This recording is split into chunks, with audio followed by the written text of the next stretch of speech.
say something about your trip. Was it a week ago, 2 weeks ago?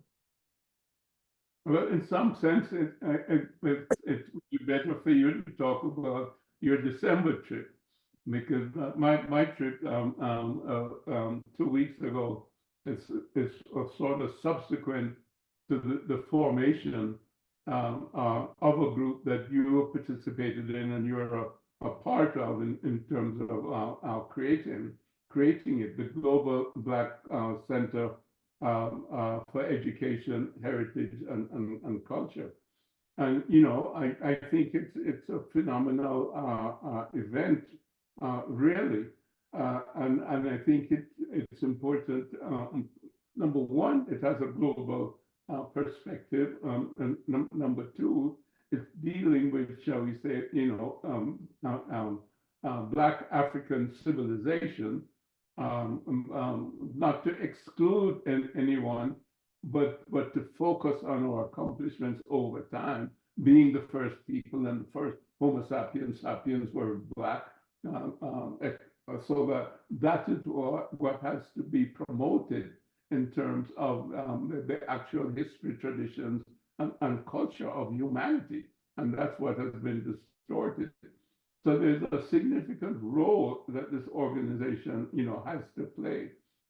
And the fact that it is domiciled in Ethiopia, and the fact that it has been created around the time of the celebration of the victory at Adwa, I think is significant, because it plays into the whole Pan-African, ideology.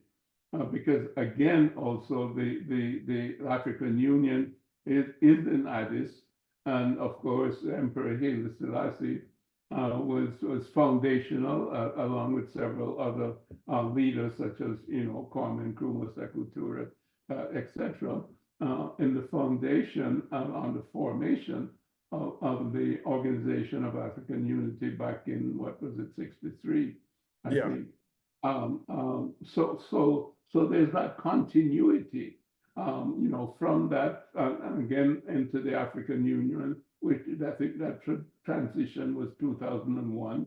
So there's progress in terms of the centralization of policy making and in some sense, global vision in terms of the OAU becoming the AU, and of course, it has to become the Federated States of Africa, linking all 54 states, and also with the diaspora, the sixth region. A lot of moves have been made in terms of CARICOM and the AU, but it's broader than CARICOM in terms of the diaspora. CARICOM is those 15 countries in the Caribbean, but there's an African presence outside of the 15 countries, such as in the United States, such as in Central America, such as in Mexico, such as in South America, Brazil, etc. So, the whole concept has to be global. We're a global people, and I think my father gave us that understanding of Africans as a nation globally. Africa for the Africans, those at home and those abroad. So the formation of that organization, I think is key, because it, again, with it being domiciled in Addis, it rekindles that whole spirit of Adwa, that spirit that was of an Africa that was never conquered.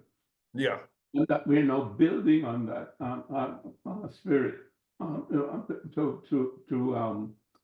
as my father would say, redeem Africa. We can say reconstruct African civilization based on our own traditions that go back all the way to ancient Ethiopia, Kush, Nubia, Nile Valley civilization, and Kemet. But I'm interested in your perspective on this, because you're one of the founders. Yeah, the vision that we had was very different to the vision that many heritage institutions in African countries have. If you visit any one African country, the only heritage they have is what's in that country. They don't have any of the heritage of their neighbors. And so what happens is, if you're from Ethiopia, you know that your ancestors carved a city of underground churches out of the ground.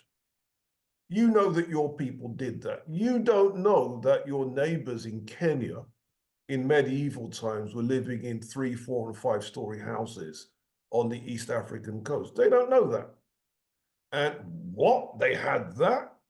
Same thing. Ethiopians know that, you know, they've had writing systems going back 3,000 years to the kingdom of Damot, where you've got the Proto-Ethiopic script, which some people say is the parent of the Sabaean script. Some people say the Sabaean script is its ancestor, whichever way around the debate's ongoing.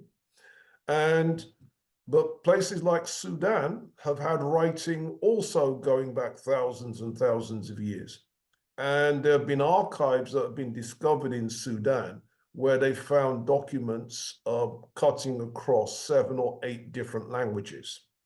So there's an archive that was found at a site called Kazia Ibrim, and they found documents in Meroitic, Old Nubian, Coptic, Arabic, Latin, Turkish, Greek, and Greek Creole, which was halfway between Greek and Nubian.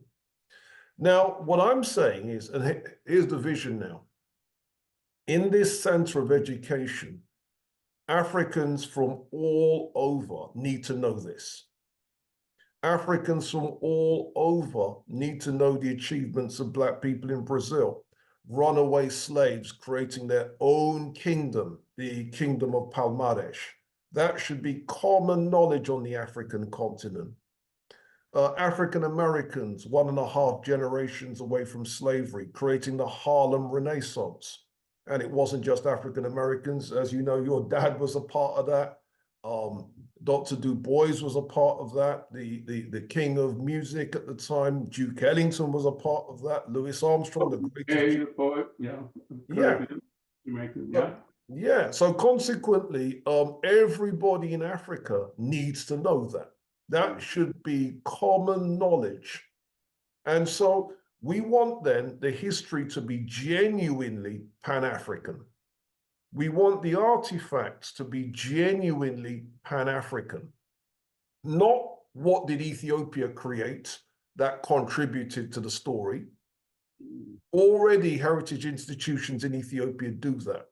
We want so that every Ethiopian knows about the fine art that came out of Ife in Yoruba land, Nigeria.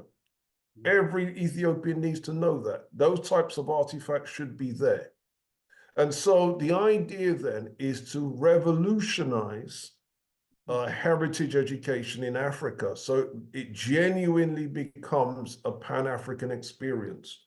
And see, when you don't make it Pan-African, a lot of people in one part of Africa think, well, their heritage is better than anybody else's in Africa because they have no idea what other Africans have. No idea. And similarly, a lot of people in Africa have no idea what heritage those Black people that got captured and dragged away to the Americas, they have no idea what heritage those people have. And we need to bring it all into one center. And that's really what our vision is. As a thank you for visiting our website, we are giving you a free copy of our exclusive 100 Black History Facts, which is in fact a taster of our course content. Make sure you leave your email address and we will send it right to you. We hope it inspires you to dig deeper into your history and heritage. Well, I think that's a magnificent vision. I think it's consistent with my father's vision of one people, you know, with one history and one set of traditions, however they develop over time. But they have the same basis, which is a spiritual basis that is balanced with the material, not simply a material basis, which is the centric perspective, which takes us into the violation of humanity and the violation of nature itself. I think what you've just been describing in terms of a mission statement, shall we say, is extremely necessary, because it's only through an educational process that we can change the mindset of African people. And the battle in the future is for the minds of the young people, because it's the young people that, of course, inherit the world. But if they inherit it with the same mindset of this generation or previous generation, then you're just going to get a repetition of what has gone on before, which is the of African people, the colonization of Africa, and neocolonialism, and the perpetuation of imperialism over time.